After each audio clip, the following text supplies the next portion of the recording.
जीवन है अभी और यहीं, जीवन है क्षण क्षण में, जीवन है पल पल में। लेकिन मनुष्य का चित्त सोचता है पीछे की, मनुष्य का चित्त सोचता है आगे की। और ये जो चित्त का चिंतन है जब काम से संबंधित होता है तो मनुष्य का चित्त सोचता है उन काम संबंधों के संबंध में, उन यौन अनुभवों के संबंध में जो पीछे घटित हुए, और उन यौन संबंधों की कल्पना करता है जो आगे घटित होंगे, हो सकते हैं, होने की आकांक्षा है। और जब चित्त इस तरह के चिंतन में खो जाता है पीछे और आगे, तो शारीरिक वीर्यकण तो नष्ट नहीं होते, लेकिन जिस यौन ऊर्जा की, जिस काम ऊर्जा की, जिस साइकिक एनर्जी की मैंने बात कही, वो नष्ट होनी शुरू हो जाए। शरीर के वीर्यकण तो वास्तविक संभोग में नष्ट होंगे, लेकिन मन की ऊर्जा चिंतन में ही नष्ट होने लगती। इसलिए भाव से भी जो काम का चिंतन करता है वो अपनी ऊर्जा को अधोगामी करता है। भाव से भी, विचार से भी उसने एक रत्ती भर शक्ति शरीर की नहीं खोई, सिर्फ सोच रहा है। उन संभोगों के संबंध में जो उसने किए या उन संभोगों के संबंध में जो वो करेगा, सिर्फ चिंतन कर रहा है।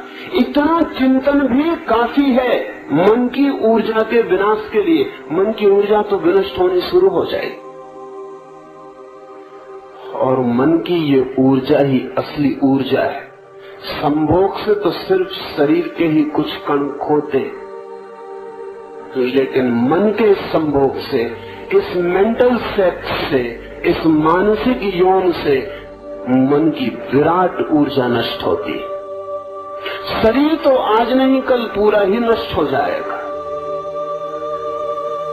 शरीर उतना चिंतनीय नहीं है, क्योंकि मन की जो ऊर्जा है वो अगले जन्म में भी आपके साथ होगी। उस ऊर्जा का ही असली सवाल है। इसलिए जब मैंने ये कहा कि जो व्यक्ति पल पल जीता है, न पीछे की सोचता न आगे की सोचता काम के संबंध में, तो वो पीछे की भी नहीं सोचता, आगे की भी नहीं सोचता, पल पल जीता है। उसकी मानसिक ऊर्जा के विसर्जन का कोई उपाय नहीं रह जाता। और भी एक मजे की बात है, जो आदमी अतीत का चिंतन कम करता है, भविष्य की चिंता कम करता है, जो सामने होता है उसी को करता है, उसी में पूरा डूब कर जीता है, उसकी जिंदगी में तनाव, टेंशन कम हो जाते। और जितना तनाव कम हो उतनी सेक्स की जरूरत कम हो जाती, जितना तनाव ज्यादा हो उतनी सेक्स की जरूरत बढ़ जाती। क्योंकि सेक्स रिलीफ का काम करने लगता है, वो तनाव के बिखेरने का काम करने लगता है। इसलिए जितना चिंतित आदमी है उतना कामुक हो जाएगा, और जितना चिंतित समाज है उतना कामुक हो जाएगा। जिससे आज यूरोप या अमेरिका अत्यधिक चिंतित है तो जीवन सारा काम से भर जाएगा। जितना निश्चिंत व्यक्ति है उतनी काम की जरूरत कम हो जाएगी, क्योंकि तनाव इतने इकट्ठे नहीं होते कि शरीर से शक्ति को फेंक के उन्हें हल्का करना पड़े। अतीत और भविष्य की बहुत ज्यादा चिंतना तनावग्रस्त करती है, टेंशन पैदा करती है। वर्तमान में जिए जाना तनाव मुक्त करता है। जो आदमी अपने बगीचे में गड्ढा खोद रहा है, गड्ढा ही खोद रहा है। जो आदमी खाना खा रहा है, खाना ही खा रहा है। जो आदमी सोने गया है तो सोने ही गया है। दफ्तर में है तो दफ्तर में है, घर में है तो घर में है। जिससे मिल रहा है उससे मिल रहा है, जिससे बिछुड़ गया उससे बिछुड़ गया। जो आदमी आगे पीछे बहुत समेट के नहीं चलता है, उसके चित्त पर इतने कम भार होते हैं कि उसकी काम की जरूरत निरंतर कम हो जाती। तो दो कारणों से मैंने ऐसा कहा। एक तो चिंतन करने से काम के मानसिक काम ऊर्जा विनष्ट होती है। दूसरा, अतीत और भविष्य की कामनाओं में डूबे होने से तनाव इकट्ठे होते हैं। जब तनाव ज्यादा इकट्ठे हो जाएं, तो शरीर को अनिवार्य रूप से अपनी शक्ति कम करनी पड़ती है। शक्ति कम करके जो शिथिलता अनुभव होती है, उस शिथिलता में विश्राम मालूम पड़ता है। शिथिलता को हम विश्राम समझे हुए हैं। थक के गिर जाते हैं तो सोचते हैं आराम हुआ, थक के टूट जाते हैं तो लगता है अब सो जाएं, अब चिंता नहीं रहेगी। चिंता के लिए भी शक्ति चाहिए, लेकिन चिंता ऐसी शक्ति है जो भंवर बन गई और जो पीड़ा देने लगी। अब उस शक्ति को बाहर फेंक देना पड़ेगा।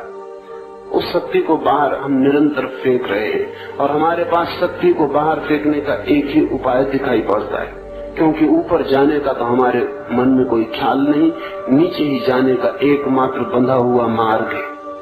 इसलिए जो व्यक्ति चिंता नहीं करता, अतीत की स्मृतियों में नहीं डूबा रहता, भविष्य की कल्पनाओं में नहीं डूबा रहता, जीता है अभी और यही वर्तमान में। इसका ये मतलब नहीं कि आप कल सुबह ट्रेन से जाना हो तो आज टिकट नहीं खरीदेंगे, लेकिन कल की टिकट खरीदनी आज का ही काम है।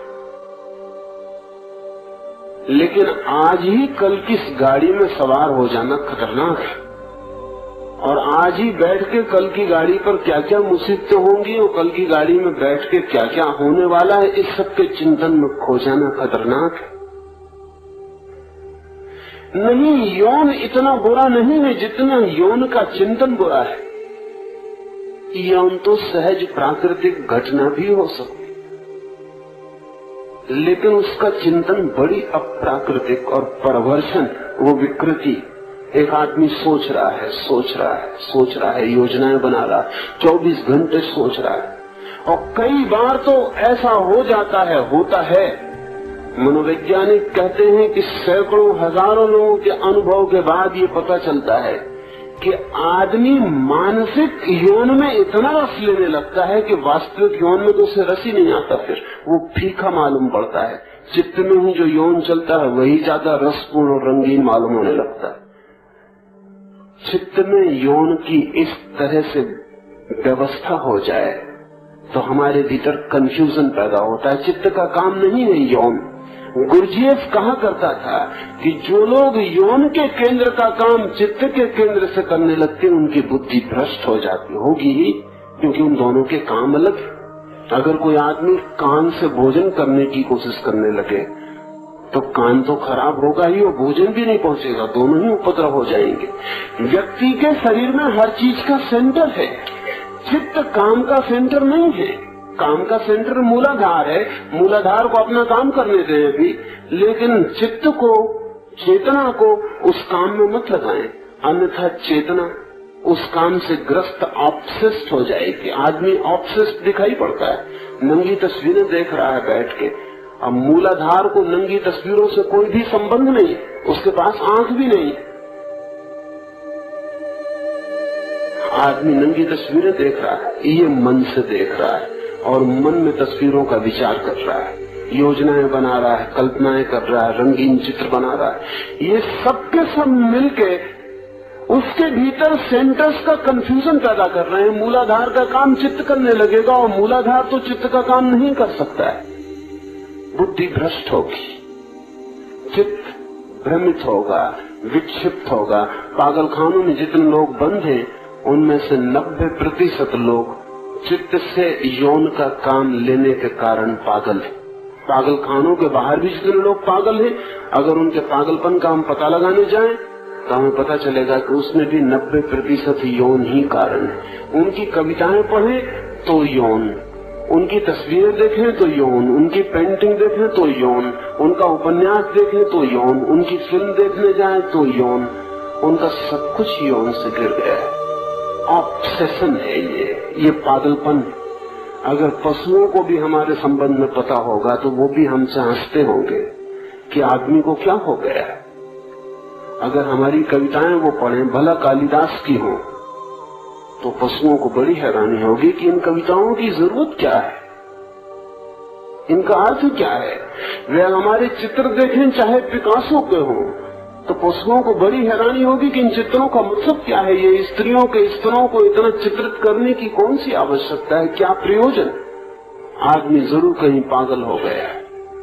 पागल इसलिए हो गया है कि जो काम मूलाधार का है, सेक्स सेंटर का है, वो इंटेलेक्ट से ले रहा है। इसलिए इंटेलेक्ट से जो काम लिया जा सकता था उसका तो समय नहीं बचता है। बुद्धि परमात्मा की तरफ यात्रा कर सकती है, लेकिन वो मूलाधार का काम कर रही है। चेतना परम जीवन का अनुभव कर सकती है, लेकिन चेतना सिर्फ फैंटेसीज में जी रही है, सेक्सुअल फैंटेसीज में जी रही है। वो सिर्फ यौन के चित्र